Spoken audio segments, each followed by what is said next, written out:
Alt वाले fault प्रतीक सिन्हा का।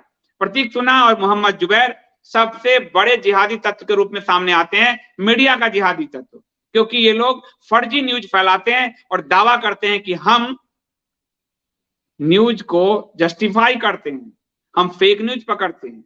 और आपको ध्यान होगा इस जुबैर ने नुपुर शर्मा के आधे कटे हुए वीडियो को दौड़ाया था, चारों तरफ वायरल किया था, जिसके कारण नुपुर शर्मा को आज छिप कर रहना तो पड़ ही रहा है, साथ ही साथ 5 से 6 हिंदुओं का गला काटा गया था। और ये प्रतीक सिन्हा है, ये दोनों यार हैं, ये दोनों पार्टनर्स हैं, अल्ट न्यूज चलाते हैं। प्रतीक सिन्हा के पिताजी जो है मुकुल सिन्हा पर आपको बताऊं गुजरात दंगे के समय कई आरोप भी लगे थे, ये उन्हीं के बेटे हैं। और इनके अल्ट न्यूज को स्थापित करने के लिए आरोप के मुताबिक बड़े पैमाने पे बाहर से जो पैसा आया है, इसके अलावा यहाँ का लेफ्ट लाइन ने दिया है, और उसमें अरुंधति राय जो भारत के पाकिस्तान को तोड़ना चाहती है, उसने स्वीकार किया था कि उसने 25 लाख रुपए प्रारंभिक तौर पे दिए थे। तो बाहर से इनके इतने फंड पैसे सब होते हैं, अब इन पर और ये लोगों को का शोषण भी ये करते हैं, ये बात आज पहली बार सामने आई है खासकर। और इसमें आरोप लगाया गया कि ये जो प्रतीक सिन्हा है वो सेक्स के लिए पागल है, बिल्कुल सेक्स मानिया का शिकार है और औरत खोर है, ये आरोप लगाया गया है। वो महिलाओं के, मैं बोल नहीं सकता, आप देख लीजिए, मानी महिलाओं के शारीरिक अंगों को घूरता है, अपनी बातों में फंसाता है और उसके साथ वो यौनाचार करता है, ये आरोप उस पर लगा है। और वह इसको ये भी कहा गया है कि वह यौन हिंसा के लिए यौन विकृति का रूप ले चुका है, मानसिक रूप से वो इतना ज्यादा यौन कुंठित है, और ये आरोप एक महिला ने लगाया है।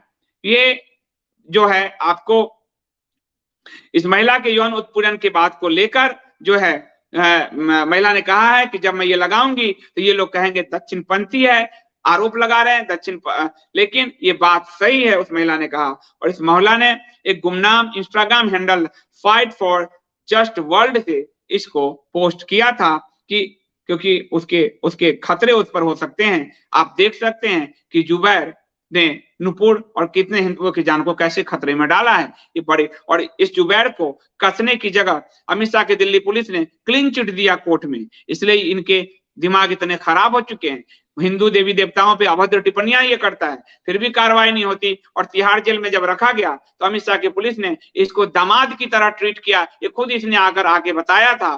तो ये स्थिति है। तो आज जब सरकार इनके सामने सरेंडर होती है तो ये महिलाओं का, आम महिलाओं का क्या सम्मान करेंगे। इस महिला के दुख दर्द की कहानी आरोप से यही साबित होता है। इस महिला ने 14 जनवरी 2023 को अपनी एक आपबीती को साझा किया और कहा कि प्रतीक सिन्हा न केवल जोड़ तोड़ करने वाला बल्कि यौन उन्मादी भी है, और वह अन्य महिलाओं के साथ यही यौन उन्माद का व्यवहार अपनाता है और उसी शारीरिक संबंध बनाने के लिए बाध्य करता है। उसने कहा कि महिला ने कहा कि उसे बाद में आरएसएस की कठपुतली, भाजपा नेता का तमगा आदि देकर आरोप का खारिज किया जाएगा, क्योंकि झूठ बोलने में ये लोग मास्टर्स हैं और लगातार झूठ फैलाते हैं, ट्रेंड चलवाते हैं। लेकिन उसने कहा कि वह लगातार दक्षिणपंथियों से ही लड़ती रही है, भाजपा और संघ से ही लड़ती रही है, इसलिए यदि वो मुझ पर इस तरह का आरोप लगाते हैं कि संघ ने इनका इस्तेमाल किया तो ये सब झूठ होगा, उसने साफ साफ कहा। और उसने कहा कि वह प्रतीक सिन्हा जो है प्रतीक सिन्हा ने मोबाइल मैसेंजर के जरिए उससे दोस्ती गांठी थी, फिर मोबाइल नंबर लिया, फिर बातचीत होने लगी, मैसेज किया, कॉल किया, और उसके बाद जो है 2 महीने तक उसके साथ ये सब चलता रहा। फिर उसने जो है रिलेशनशिप बनाने की बात कही महिला से। महिला का आरोप है कि उसने कहा कि वह अपनी जो है उसके साथ रिलेशन बनाए, और उसने ये भी कहा कि वो रिश्ते को बाद में कि वो रिश्ते को जारी नहीं रखना चाहते। फिर वह अपनी बात से पलट जाता है, कभी कहता है रिश्ता बनाओ, कभी कहता है इस तरह का। महिला का आरोप है कि इसके बाद आरोपी प्रतीक सिन्हा ने कहा कि ठीक है वो अन्य किसी की खोज जारी रखेंगे। उसने जब महिला से रिलेशनशिप की बात की, महिला ने मना कर दिया, तो उसने कहा चलो कोई और लड़की फंसा लेंगे। और उसके बाद जो है उसने कहा कि वो उसके साथ मोनोगैमस और एक्सक्लूसिव रिश्ता रखना चाहता था। महिला ने जब पूछा उससे कि किसी के साथ उसका भावनात्मक शारीरिक रिश्ता है, तो प्रतीक सिन्हा ने कहा कि मार्च 2019 के बाद से किसी के साथ उसका शारीरिक रिश्ता नहीं बन पाया है। जुलाई 2021 में आरोपी प्रतीक सिन्हा ने सितंबर में कोलकाता जाने से पहले पीड़िता को मिलने के लिए बुलाया और इस बीच दोनों के बीच शारीरिक संबंध बने। महिला ने आरोप लगाया कि पढ़ाई खत्म होने के बाद उसने सिन्हा से शादी करने की बात कही, लेकिन आरोपी प्रतीक सिन्हा ने कहा कि वह इस रिश्ते को लेकर सिर्फ नाटक कर रहा था, शादी करने का कोई इरादा नहीं है। महिला ने कहा कि प्रतीक सिन्हा के अन्य महिलाओं के साथ भी रिश्ते बन रहे थे। जब शादी से इनकार की उसने बात सुनी तो बहुत परेशान हो गई, उसे विश्वास तोड़ने वाला बताया, कहा कि मैं सार्वजनिक करूंगी ये बात। महिला का आरोप है कि इस बीच दोनों के मध्य रिश्तों को सुलझाने के लिए प्रतीक सिन्हा की एक और दोस्त आई और उसने प्रतीक सिन्हा की कई महिलाओं के साथ शारीरिक संबंध से ये बताया।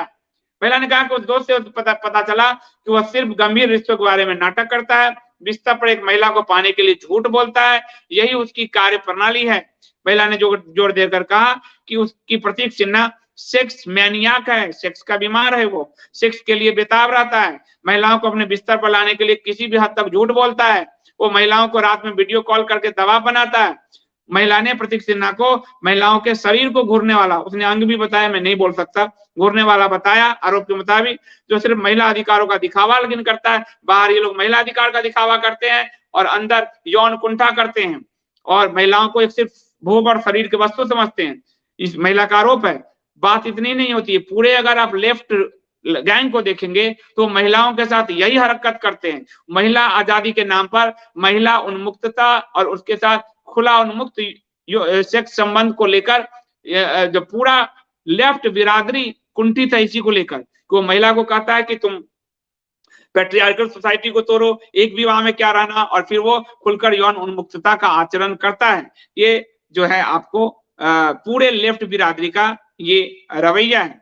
उसके बाद जो है ये बहुत लंबा उसने दावा किया है कि मार्च 2019 के बाद उसका जो है वो संबंध नहीं रहा शारीरिक, उससे पहले रहा है और उससे शादी की भी बात की, फिर झूठ बोला और इस तरह से वो उसने लिखा है कि वो महिला को अपने बिस्तर पर ले जाने के लिए किसी भी हद तक जा सकता है। उसका एक पैटर्न है, ड्रामा करो, सीरियस रिलेशनशिप की बात करो, फिर महिला को बेड तक ले जाओ, महिलाओं के शरीर को घूरते रहो, फिर मिलने के बाद उसके साथ जो करना है करो, ये सब चीजें जो है। और उन्होंने अपनी दो महिलाओं के साथ कई अंतरंग क्षणों की तस्वीर वीडियोज भी साझा किए थे। मतलब वो जो महिला इस महिला को बता रही थी और इस तरह की ये मामला एक तरह से रेप की कैटेगरी में आएगा अगर महिला जिस तरह आरोप लगा रही है। लेकिन आपने देखा होगा इस मामले को ज्यादा हवा नहीं मिली क्योंकि ये लेफ्ट बिरादरी का इकोसिस्टम है जिसमें अगर उन पे आरोप लगता है तो इतना बड़ा आरोप उस पे लगा, कोई मामला नहीं बना। लेकिन नुपुर आदि के गले काटने तक की स्थिति में इस जुबैर और प्रतीक सिन्हा आदि ने पहुंचा दिया। सरकार ने भी इस मामले को देखना चाहिए, खासकर महिला आयोग आदि को। अब देखते हैं महिला आयोग आदि क्या करती है। लेकिन जिस तरह जुबैर के आगे भारत की इतनी मजबूत 303 सीट वाली सरकार नतमस्तक हुई, वो साफ दिखा रहा है कि सरकार इन पर कुछ नहीं कर पाएगी। मी टू में जबकि इसी सरकार को अपना एक मंत्री खोना पड़ा था। आपको ध्यान होगा एक मुस्लिम मंत्री थे जो एमजे अकबर, उनको इसी वजह से मंत्रालय से हटना पड़ा था। सरकार को एक मंत्रालय अपने मंत्री को भी दांव पे लगाना पड़ा था। लेकिन फिर भी अगर सरकार इसकी जांच करा पाए तो ये सरकार की बड़ी हिम्मत होगी। मुझे नहीं लगता कि वो कुछ करा पाएगी क्योंकि दिल्ली पुलिस जुबैर जैसों को क्लीन चिट देती है कोर्ट में और तिहाड़ जेल में उसके लिए मेहमान नवाजी रखती है, तो ऐसा संभव नहीं दिखता है।